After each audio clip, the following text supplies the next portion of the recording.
Jay Jordan, member of the House of Representatives, is with us, a good friend of mine. My House member is here to talk about the upcoming session. Jay, I'll get out of the way, if you don't mind, and let you kind of talk about some of the legislative priorities as you see them and what people who keep up with Columbia need to be paying attention to.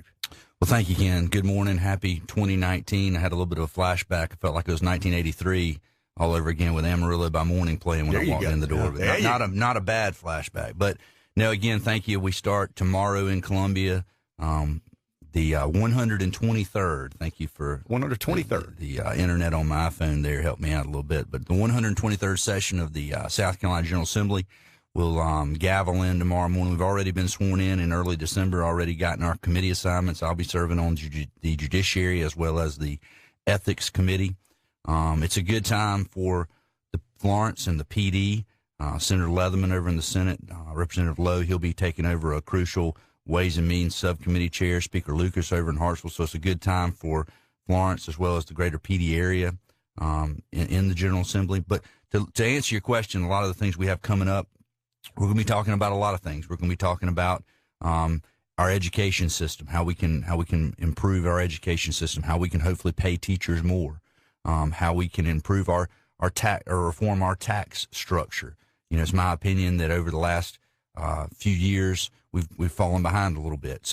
Georgia, North Carolina, they've taken steps to reform their tax system, and I think it's benefited them. I think it's made them more economically competitive in the Southeast, and we need to take steps to get more competitive, in my opinion, by reforming, strengthening, our improving, making it more user-friendly, I guess you'd say, more fair to our taxpayer.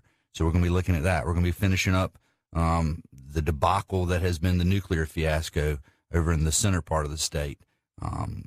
SCANA there's finally been resolution there with Dominion. Now we're going to figure out what exactly the state's going to have to make some decisions as it applies to Santee Cooper. That's going to be a big part of the upcoming session. So there's a lot going on, a lot of big issues. I thought about when you were going through the statement prior to me coming on. My wife asked me sometimes, don't you get tired of making half the people mad? Between being a lawyer and a politician, you make 50%. Seems like you make 50% of the people mad 100% of the time. I tell her, I thank goodness I have a loving wife to come home to who treats me so nice. Let me ask you this. You were talking about economic competitiveness as it relates to taxes.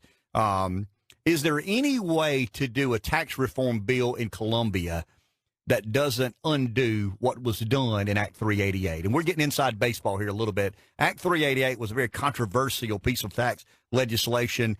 I'm no rocket scientist, but I saw what was coming as it relates to shifting the tax burden from a subset of people to another. Is there an appetite in Columbia to revisit 388? 388 is the precise reason, in my opinion, why I think you have to have tax reform, and you can't just pull one lever or the other. I think we're at a point now we have to look at all the different components of taxes. And what I mean by that is, so go back to 388. 388 essentially reached down, and it did not come from a bad place, I guess you'd say. The idea behind 388, I wasn't in the House when 388 was passed, but the idea behind it was we need to provide some relief and assurance to the homeowners, the residential homeowner folks, that your taxes are not going to continue to go up and spiral out of control. And a lot of the coastal areas saw big appreciations in housing values, and the taxes increased accordingly, and it freaked people out. It really did. So I'm with you. I think the intent was good, but it shifted the burden and continued. The problem with it came, the unintended consequence that you just sort of described was, local government said, all right, you're basically wiping away a hefty percentage of the revenue we have coming in to fund local government. We're going to have to figure something out. So they did what they made really one of the only decisions they had. They increased taxes, correct, on other groups of people. Mm-hmm. If you were your home taxes went down, which was great, but if you owned a commercial piece of property,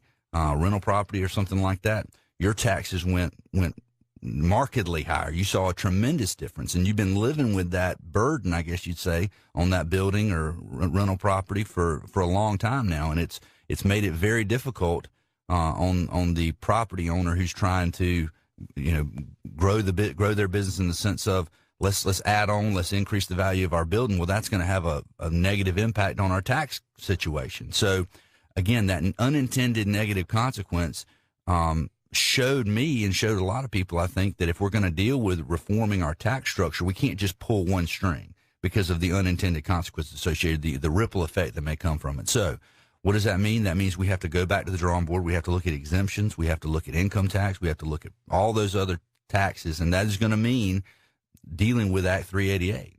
Let me ask you this. There's a movement afoot that I've heard about, and you and I have discussed this a little bit off the air.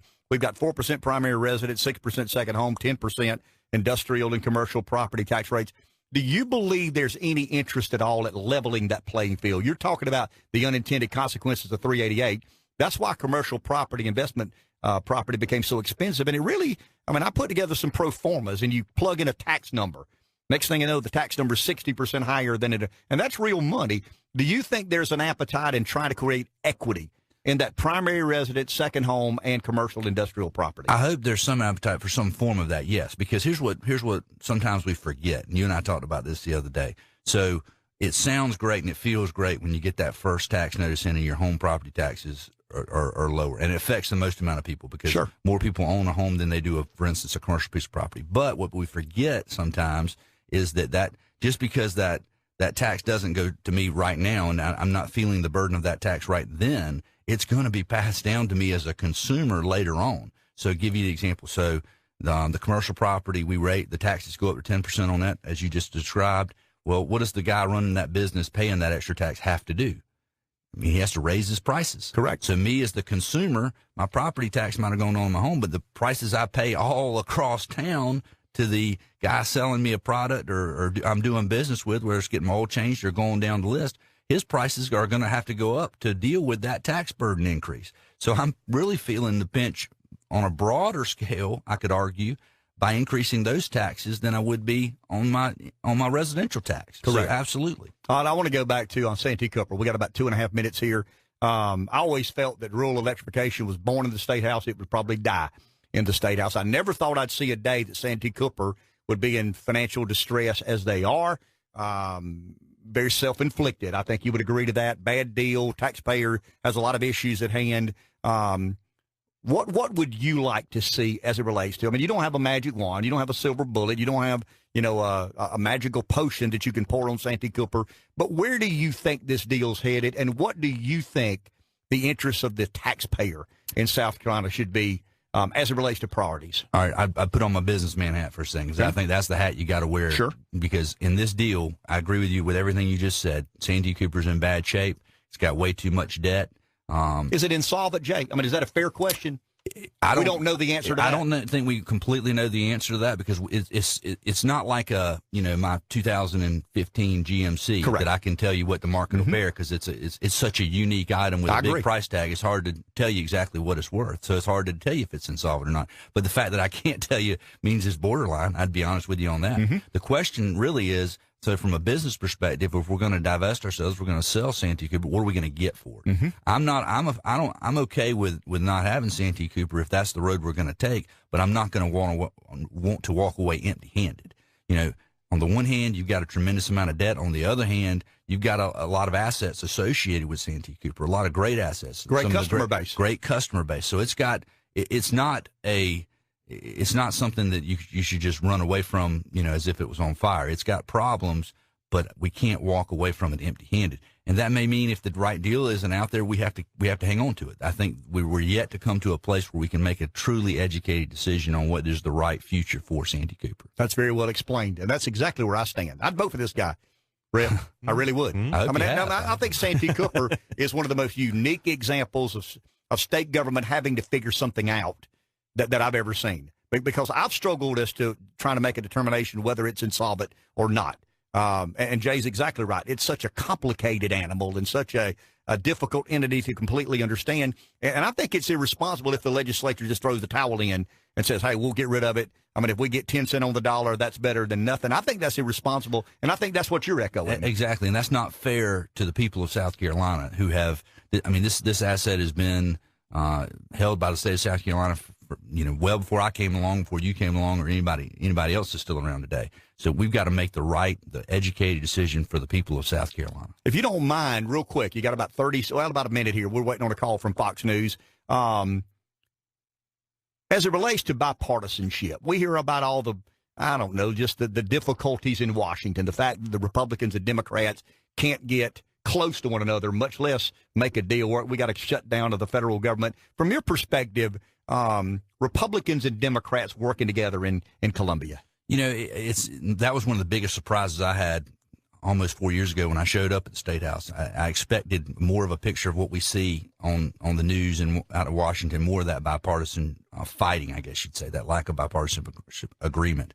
And it's been pleasantly a surprise. I think there is still some of that. You know, Republicans and Democrats, we come from different places. We believe different things. You know, as a conservative Republican, I'm going to believe, you know, the path forward is different than a Democrat. But I'll give you an example. Roger Kirby, one of my very best friends, Democrat in Florence County. We found ways to work together. He's a good friend of mine. Bipartisanship can work if you can find common goals on things you can work on together. And govern a state. And that's what you guys are responsible for. That's right. Appreciate you, my friend. Thank you, sir. Good to see you. Good luck tomorrow.